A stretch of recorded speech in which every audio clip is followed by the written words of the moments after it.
اب گیس بھی گئی تو سلنڈر لگائے ہوئے ہوتے دل دھڑکانے کے لیے ہم لوگوں نے. تو کچھ چیزیں اللہ نے اپنے ہاتھ میں رکھی کہ الیکٹرک والوں کے ہاتھ میں اللہ نے وہ چیزیں نہیں دی.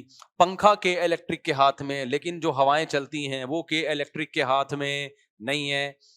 اس لیے ایسا نہیں ہوتا ہب سے لوگ مرنا شروع ہو جائیں. اللہ کہتے ہیں کہ میری ہوائیں بھی ہیں, ٹھیک, باہر نکل جا سین میں منجی ڈال کے لیٹ جا. منجی کا فائدہ یہ ہوگا نیچے سے بھی ہوا لگے گی. صحیح صحیح. مولٹی فوم والوں نے جو گدے بنائے اوپر سے لگے گی, نیچے سے نہیں لگے گی. تو مولٹی فوم کے گدے پہ جب آپ لیٹیں گے تو کے الیکٹرک والوں کے محتاج ہوں گے. وہ پنکھا چلائیں گے تو ہوا لگے گی, ادروائز نہیں. لیکن اگر آپ منجی پہ لیٹیں, چارپائیوں پہ لیٹیں, تو بھائی اس میں سے آٹومیٹیکلی جب ہوا چلے گی تو چاروں طرف سے آپ کو ہوا لگے گی. اس لیے اپنے آپ کو بہت زیادہ ان چیزوں کا محتاج نہ بناؤ, قدرتی ماحول میں رہنے کی عادت ڈالو. سمجھتے ہو کہ نہیں سمجھتے ہو؟ میں سعودی عرب میں 2 مہینے رہا, ایئر کنڈیشن ہی میں رہتے ہیں, میرا دماغ خراب ہو گیا وہاں پہ, میرا دماغ پھٹنے لگا. میں آیا گھر میں 2 مہینے بعد, جب میں آیا نا, میں نے پنکھا چلا کے لیٹا یار, کھڑکیاں کھول دی کمروں کی. خدا کی قسم, جو نیچرل میں مزہ ہے نا وہ آرٹیفیشل میں نہیں ہے. پتہ نہیں لوگ 24 گھنٹے اے سی میں پڑھتے کیوں نہیں ہیں. عجیب ذہنی کوفت ہونا شروع ہو جاتی ہے. عادی ہو گئے ہیں, ہم نے اپنے آپ کو عادی کیا ہی نہیں ایئر کنڈیشن کا. تو میں کیا کرتا ہوں, میں تو آتا ہوں, میں آیا, میں نے گھر کے چاروں کھڑکیاں مڑکیاں کھولی آرام سے. گھر ایسا بنایا کوئی کھڑکیاں کھول کے بے پردگی نہ ہو. آج کل گھر بھی اس طرح کے ہوتے ہیں کہ وہ کہیں نہ کھڑکی کھول سکتا ہے آدمی, نہ کہیں صحن میں لیٹ سکتا ہے. تو اس سے یہ جو نیچرل لائف ہے نا یہ سکون دیتی ہے انسان کو. پنکھے کی بھی اپنا مزہ ہے بھائی, اگرچہ پنکھا نیچرل نہیں ہے لیکن اس کو ڈنگ ڈنگ ڈنگ کی آواز کا اپنا مزہ ہے. ابھی تمہیں اگرچہ تم لوگ دین سننے کے آئے لیکن تھوڑی سی باتیں بھی سن لو نا. میں جب جاپان گیا نا ابھی, تو مجھے جو کمرہ دیا ارشاد بھائی نے, وہ اس میں سردیاں تھی تو پنکھا تو چلا نہیں سکتے تھے. اب ہیٹر چلاتے تو مجھے ہیٹر سے تکلیف ہوتی ہے. یہ جو ہیٹر ہوتا ہے نا ایئر کنڈیشن میں, جو ہیٹر بھی چلتا ہے نا, یہ عذاب ہے. یہ گیس کا ہیٹر بھی ایک عذاب ہے. لکڑیوں کی آگ بھی ہم نے تاپی ہے, اس میں وہ ٹینشن نہیں ہوتی جو گیس کے ہیٹر میں ہوتی ہے. پتہ ہے آپ کو, لکڑیوں کی آگ جلا دو نا کمرے میں, اس سے جو ہیٹ ملتی ہے اس سے آدمی اسٹریس ڈپریشن میں نہیں جاتا. یہ جو گیس کا ہیٹر ہے نا یہ عجیب سی چیز ہے یہ. تو میں نے کہا بھائی ہیٹر نہیں چلاؤ, نہ اے سی والا ہیٹر چلاؤ اور نہ گیس والا. اب سردی بہت ہے تو ڈبل رضائی لے لیں گے ہم, کوئی بات نہیں. اب جب ڈبل رضائی لے رہے ہیں تو اب پنکھے بھی نہیں چل رہے, ہیٹر بھی نہیں چل رہا, کچھ بھی نہیں, تو آواز, اب کوئی ذرا سا ٹھک ہو آواز آتی ہے. ساتھ میں ان کے بچے تو بات چیت کریں گے, شور شرابہ کریں گے, نیند ہی نہیں آ رہی. تو میں نے کیا کیا, میں نے کہا مجھے تو پنکھا چلانا ہے. پنکھا تھا ہی نہیں, سوری, جاپان میں سرد علاقوں میں تھوڑی پنکھے. تو میں نے کیا کیا, میں نے کہا یار یوٹیوب ہر بیماری کا علاج ہے, مجھے چاہیے پنکھے کی کڑنگ کڑنگ آواز. ہم تو عادی ہیں اس کے کڑنگ کڑنگ آواز سے, گڑنگ گڑنگ ایسے. پنکھا جتنا بیکار ہوگا نا اتنا اچھی لوری سناتا ہے. پنکھا جتنا خراب ہوگا نا, کڑنگ گڑنگ گڑنگ گڑنگ ایک فریکوینسی کے ساتھ وہ گڑنگ گڑنگ کرتا ہے, اس کا اپنا مزہ ہے یار. بچپن یاد آتا ہے, بچپن یاد آتا ہے. پہلے بڑے آڑے ترچے پنکھے ہوا کرتے تھے نا, گڑنگ گڑنگ گڑنگ گھوم رہے ہوتے تھے, لگتا تھا یہ ہم پہ گر جائے گا. اور ایک دفعہ میں نے پنکھا گرتا ہوا بھی دیکھا ہے. پنکھا ایسے کھڑا ہوا تھا, گڑنگ گڑنگ گڑنگ گھومنے کا بھی گرے گا, وہ گر گیا تھوڑی دیر میں. خیر بچ گئے ہم. تو میں نے کیا کیا, یوٹیوب پہ لکھا فین وائس فار سلیپنگ,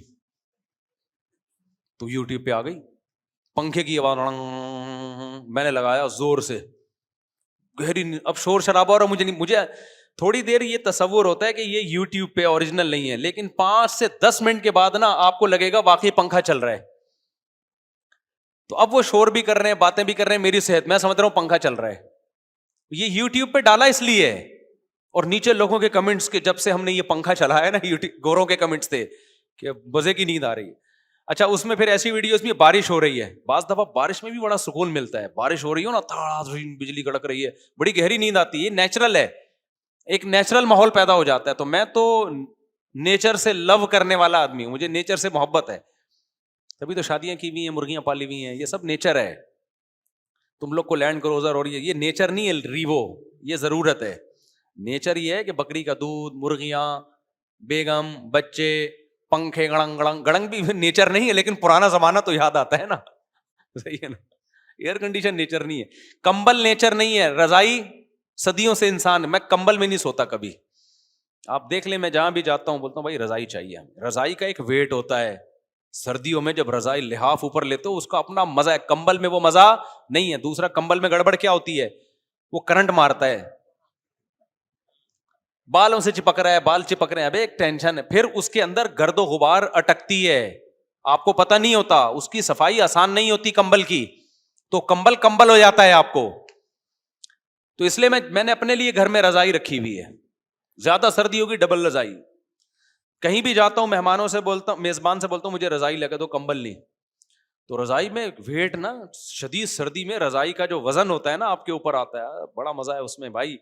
تو وہ کیا کیا ہم نے, یوٹیوب پہ پنکھا لگا لیا, کڑنگ کڑنگ آواز آ رہی ہے, بڑے مزے سے میں پنکھا لگا کے سو گیا. اب جب وہ صبح مجھے اٹھانے کے لیے آئے تو کیا نہیں یہ موبائل میں کیا شور ہو رہا ہے مفتی صاحب, کیا کہ پوری رات آپ موبائل دیکھتے رہے ہو, سوئے نہیں. میں نے کہا نہیں, میں پنکھا چلا کے سویا ہوں, میں پنکھا چلا کے سویا ہوں. پھر کیا ہوا کہ اب وہ بچے شور کر رہے ہیں, میں کہتا ہوں کرتے رہو شور, مجھے پرواہ نہیں ہے, میں پنکھا چلا رہا ہوں بہت تیز. جب زیادہ شور ہوتا تھا تو پنکھے کی آواز کیا کر دیتا تھا, بڑھا دیتا. یہ بڑی مزے کی چیز ہے, یوٹیوب پہ سرچ کریں, بڑا مزہ آتا ہے اس. خیر میرے بھائی, اور آسان اس سے اچھا طریقہ کسی کا بیان لگا لو. بعض دفعہ میں بیان لگا لیتا ہوں, اپنا نہیں لگاتا, کیونکہ اپنا لگاؤ نا تو پھر وہ اور نیند غائب ہو جاتی ہے, اس میں ہنسی کی باتیں آتی ہیں, تو میں کبھی خود اپنے ہی لطیفے پہ ہنسنا شروع کر دیتا ہوں. تو میں پھر کسی بڑے بزرگ کا بیان لگا دیتا ہوں. اس کا فائدہ یہ ہوتا ہے, نالج میں بھی اضافہ ہوتا ہے, موٹیویشن بھی ملتی ہے, اور بعض دفعہ نیند بھی آ جاتی ہے, بیان سنتے سنتے سو جاتا ہے آدمی. یہ جب کرتا ہوں جب دماغ چل رہا ہو. آج کل سیاسی حالات نے نا دماغ کا دہی بنا دیا ہے, کسی کو بھی ٹائم پہ نیند آ جائے اس کا مطلب وہ پاگل ہے.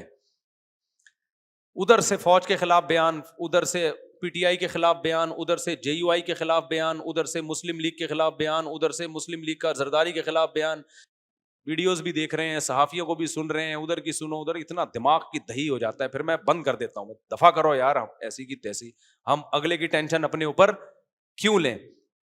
تو اس کے لیے پھر رات کو پنکھا چلانا بولو ضروری ہے. تو پھر پنکھا چلا کے سوئے. جب بھی ایسے ٹینشن ہونا بیان لگا دو یا پنکھا چلاؤ. تو خیر کہاں سے کہاں بات چلی گئی. تو میں جو سوال پوچھا تھا کہ بہت ساری چیزیں ہماری مینٹل لیول سے اوپر کی ہیں, تو ہمیں آخرت کی جو باتیں بتائی گئی ہیں, ترازو بھی لگے گا, اس ترازو کی کیفیت کیا ہوگی, ایسے کوئی فرشتہ یوں کر کے بٹے لے کے بیٹھا ہوا ہوگا ترازو کے, یا کوئی ڈیجیٹل ترازو ہوگا, کیا ہوگا یہ ہمیں اب بتایا تو گیا. ترازو کے ایک پلڑے میں گناہ رکھے جائیں گے, ایک پلڑے میں نیکیاں رکھی جائیں گی. بس ہماری فہم کے مطابق بات کی گئی ہے. دیکھو ترازو تو یہ بھی ہے جو آج کل تھرمامیٹر بھی تو ایک ترازو ہے نا, جو ٹیمپریچر کو ناپتا ہے. اب 1400 سال پہلے کسی کو بتایا جائے کہ ایک ترازو ایجاد ہوگا 1400 سال کے بعد جو بخار کو ناپے گا کہ کتنا ہے, تو کسی کی سمجھ میں آتی ہے یہ بات کہ بخار کے ایک پلڑے میں لا کے رکھیں گے؟ نہیں بھائی, ایک جو پارا ہے نا, پارا وہ زبان کے نیچے رکھا جائے گا, وہ بتا دے گا. تو اعمال کیسے تولے جائیں گے اس کی حقیقت اللہ جانتا ہے. تو اللہ نے ہمیں جو جتنا بتا دیا ہم اس پر ایمان رکھتے ہیں. پوری کیفیات نہ ہمیں معلوم ہے, نہ ہمیں ان چیزوں میں پڑھنے کی ضرورت. جو چیز ہماری پریکٹیکل لائف سے جس کا تعلق تھا اتنا اللہ نے ہمیں بتا دیا, اور آگے ہم جانے کی کوشش کریں گے تو اللہ نے کہا وما اوتیتم من العلم الا قلیلا, تمہیں اللہ نے نالج بہت کم دی ہے. نالج کا مطلب کیپیسٹی تمہاری نالج کی بہت کم ہے, اس سے آگے بڑھنے کی کوشش مت کرو. یہی اللہ کے بارے میں بھی, اللہ عرش پر ہے, علم اور قدرت کے لحاظ سے ہر جگہ ہے. کیسے ہے بھائی ہمیں نہیں پتا, اس میں ہم جا نہیں سکتے آگے.